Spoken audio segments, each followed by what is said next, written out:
ज्योतिबा फुले यांच्या प्रतिमेला पुष्पहार अर्पण करतायत अनावकर सर.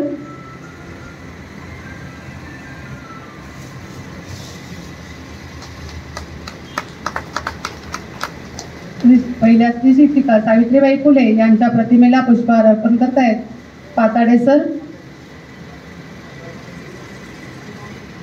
आणि डॉक्टर बाबासाहेब आंबेडकर यांच्या प्रतिमेला पुष्पहार करतायत आदरणीय ठाकूर सर.